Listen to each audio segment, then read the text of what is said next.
June the 22nd is National Windrush Day here in the UK.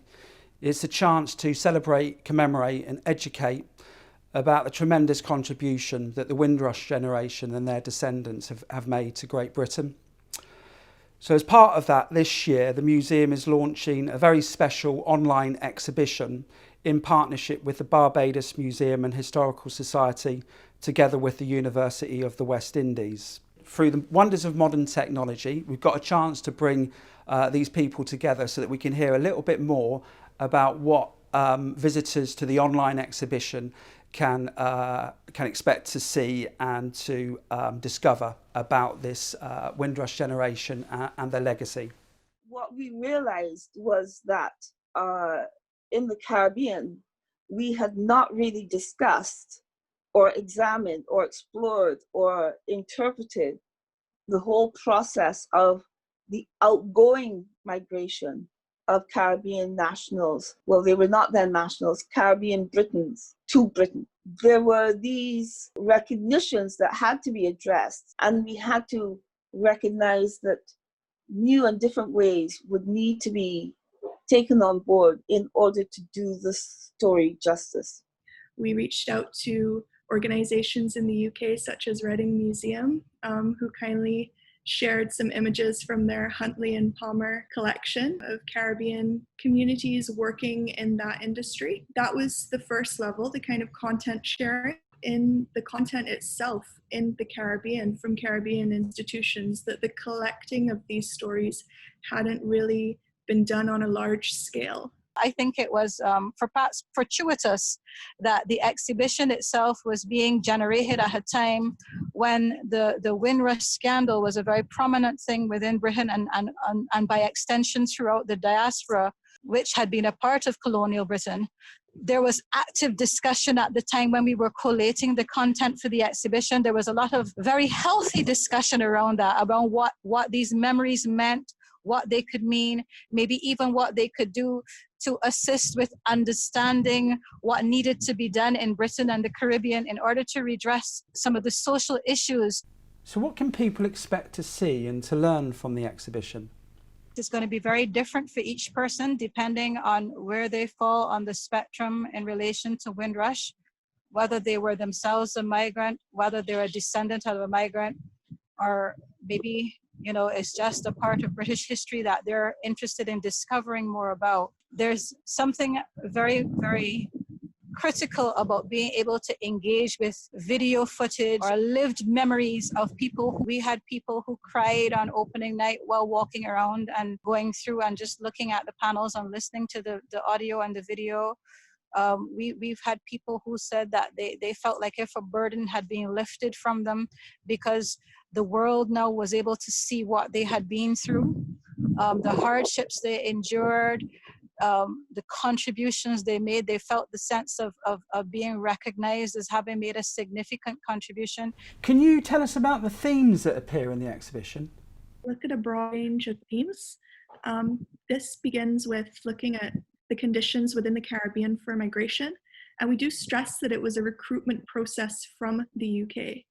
And we look a little bit about the post-colonial context within the Caribbean as well, and that, identifying with England as the motherland. So that's kind of the conditions for migration. We also acknowledge that migration in the Caribbean didn't start with Windrush. There have been waves of migration throughout our shared Caribbean history. And that includes, even just arriving in the ports in England. The perception was that England was this very grand place and you had to be, kind of dressed in your Sunday best to arrive. But when you got there, it was dirty, foggy. And so that kind of initial perception of, oh, this isn't the, picture perfect England that I was told when I was being brought up in the Caribbean. We look at intergenerational experiences as well. What was it like to migrate as a young child? What were the family dynamics of migration? especially if it was tiered migration, as maybe a parent would go first, another parent, and the children would go after. Looking at the stories of children who stayed in the Caribbean for the rest of their lives while the parents migrated. So that's the concept of the barrel child, which meant that, you know, your relationship with your parent was really through receiving a barrel of goods and materials every once in a while. We thought this story was important because often when we tell history, we don't tell it in a way that includes children in that understanding. What material did you have access to when you were creating the exhibition? So in the pulling together of this exhibition, in terms of using our own objects to engage the text that was developed, I actually found that we had an overabundance of audio files. So we had options in terms of poetry, books from the library. We had the collection from the spoken word archive that looks at persons' accounts to the United Kingdom. And then we also knew that in Jamaica, especially, the deportation of the Windrush generation back to Jamaica has been at front and center of the news. Right, so there's a way in which Jamaicans are regularly engaging it, and I think within our context we have a particular understanding of what that move means for communities here as we are adjusting to it. So the exhibition is very present, right, and it provides a kind of historical context and understanding for what is actually happening today.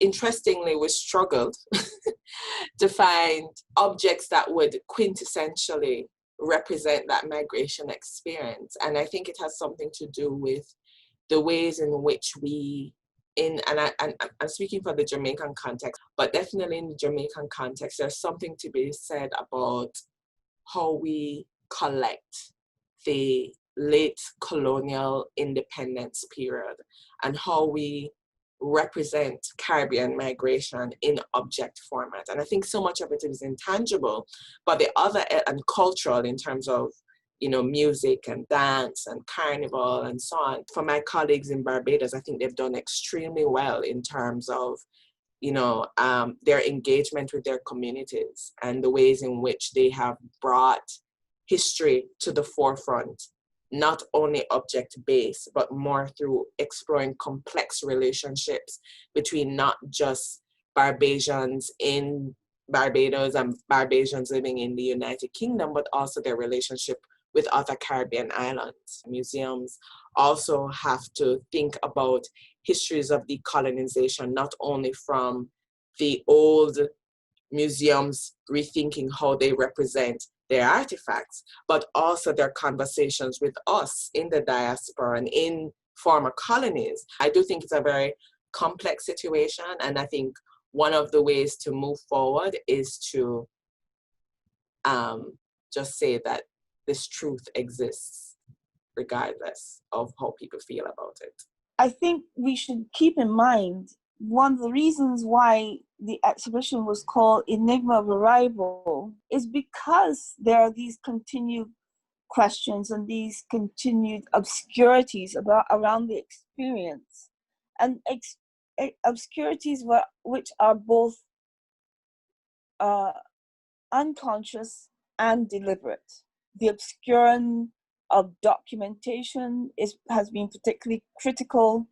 The deliberateness with which individuals have been denuded of their cultural and historical relevance has been neglected, and that we also could not call Enigma of Arrival the Empire Windrush story. And the particular reason for that is this. We all appreciate, I think, the significance of Windrush Day, and but when we must understand that Windrush Day is not just critical for Britain, but it's critical for us in the Caribbean and wherever Caribbean or Anglophone Caribbean people may be.